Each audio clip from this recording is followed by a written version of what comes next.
lazain'le polisy ny exécutif tao président fa tsy haiko zany raha marina aloha afaty teorina mijanona le bus nandananay 90 zay mbola mambofotra be dia misy tena hitanay misy le bala fa tena nandohalika ny babako zay rehetra rehetra mbola mambofotra be le bus misy nanao président mandeha iverenana any enjehanany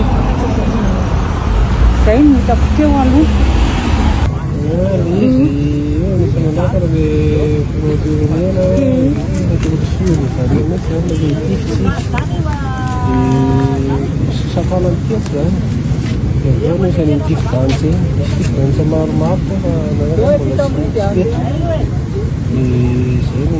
Un dernier avertissement que je vous donne, Monsieur le Président. Premièrement, vous n'êtes pas un président élu.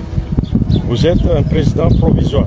Namosategna ireo nandefa drone tamin'ny colonel Ranjenirina iny. Sady misy zavatra koa nambelanjo. Like, commenter sady partager fa tsara hitan'olo maro agnatin'ny vidéo ty. Ok, iaraka tanjegna antsika jiaby. Manao mbala tsara antsika jiaby. Madagasikara. Fa indrindra moa antsika jiaby mifaritra. Misy moa resaka drone igny.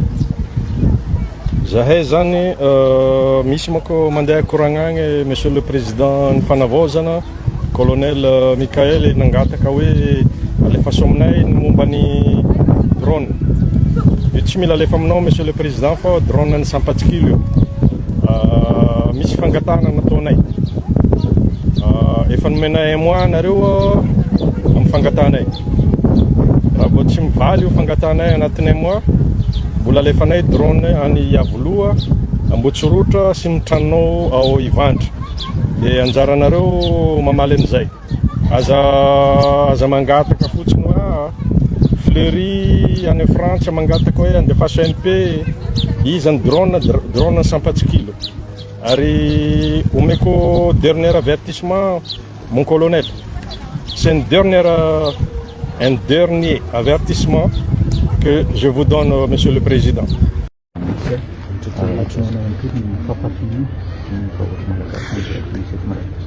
Dia fandraisana fepetra ihany koa Tamatofilo. Ny zavatra misy moa dia mampalahelo ihany le satria efa tsy zao ntsony ny atao hoe politika. Efa tsy politika ntsony zao fa zao ny atao hoe fampiororona amin'ny teny vahiny hoe terrorisme.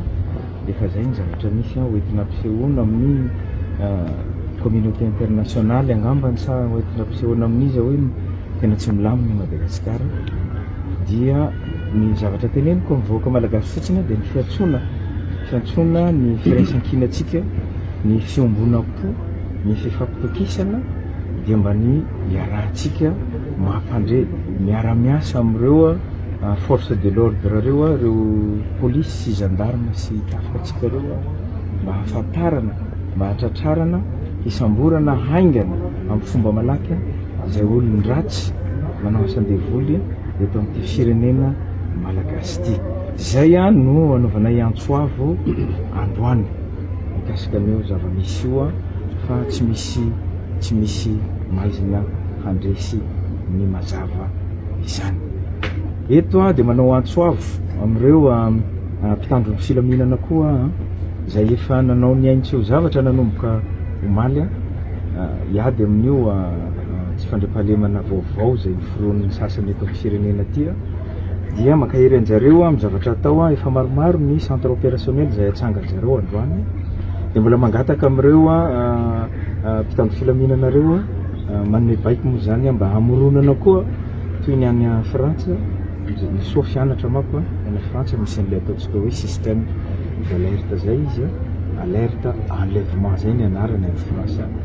Azotsika atao eto zany raha vao misy zaza very dia hatramin'ny fiangonana mipaika lakilosy ny président Fokotany tsioka kiririoka mba ahafantaran'olona misy zaza very any mba ahafahantsika miaraka miady amin'izao zavatra zao. Ho antsika rehetra zay manana renseignement, manana information mikasika an'io zavatra io any aza misalasala miantso ny tompon'andraikitra na mampandre anay izay manana ny contact anay mba ahafahantsika miady engakaingana amin'ny zavatra tsy mety eto amin'ny firenena Tena enjana be le resaka orooro mahazo ny firenena amin'izao fotoana izao. Tena miorooro mihitsy ny isika amin'izao fotoana izao vokatry ny tsy fandriam-pahalemana. Za zany tsy resaka be dia be zavatra mampalahelo eto fa dia mitondra teny fankahirezana ho antsika rehetra izay tsy afaka miala tao amin'ny firenena fa voatery miaritra an'izao orooro mandalo ao amin'ny firenena ankehitriny izao.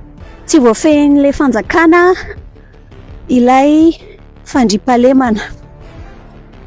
Izy io raha teo dia tsy vita moramora ny mifehy tsy fandriam-pahalemana satria rafim-piarahamonina maty no mahatonga izany. Raha anao nankibo mivezivezy ny fanahy dia voatarika anao asa ratsy ny olona satria misotro ny aleko maty izy. Zany akory tsy manamarina ny zavatra ataony satria rehefa ratsy dia ratsy.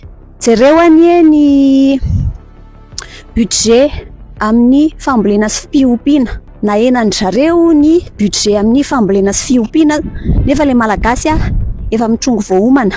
Misy vola 6 miliara ariary nampiana iarovana ny mpitondra ary misy budget 34 miliara ariary omena ny seny anavoazana ny lisam-pifidianana hono. Ny fifidianana ny chef fokontany aza nefa tsy vitany, mbola tendrena ny chef fokontany. Efa izany no fomba ratsy natao teo aloha na ahafahan'ny sasany nangala-bato dia mbola izany ihany no atao. Tsy voafehinareo io satria rafitra maty no mahatonga an'io zavatra io. Rafitra maty no mahatonga an'izao zavatra rehetrarehetra mahazo antsika ao amin'ny firenena izao. Raha ohatra ka voky ny vahoaka, raha ohatra ka voky ny vahoaka madinika dia tsy voatarika anao asa ratsy izy satria raha anao nankibo mivezivezy ny fanahy. Tokony any amin'ny famokisana ny vahoaka madinika zany no imasoana.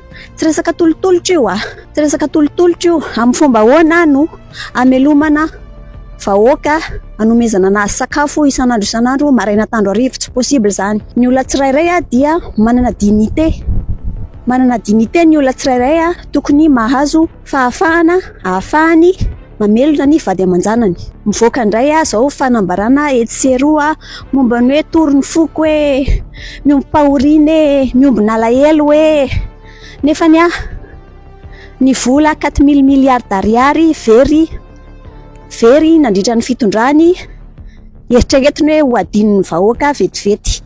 Ary mety efa adintsika ve fa ny Cour des comptes ka niteny hoe misy vola 4000 miliarda ariary very tamin'ny fitondran'ny mpitondra teo aloha. Iza ny tompona andraikitra amin'izany? Dia isika ifanometsiny lava eto tsy misy farany kanefa tsy misy mandeha amin'loany ny raharaham-pirenena fa dia mankahiry antsika rehetra izay voatery mijanona ao amin'ny firenena io satria ampioroorona lava isika fa zareo manao ny ataony moramora ihany. 6 miliara kely makatsy 34 miliara kely makary 50 millions ariary nofokena amin'ny tapihavanana makatsy 50 millions ariary nofokena amin'ny tapihavanana makary pasipasohana kely ohatran'izany dia adintsika ny zava-dehibe ao amin'ny firenena io. Adintsika ny zavatra tena makarary antsika ao amin'ny firenena io dia le hoe raha anao nankibo dia mivezivezy ny fanahy.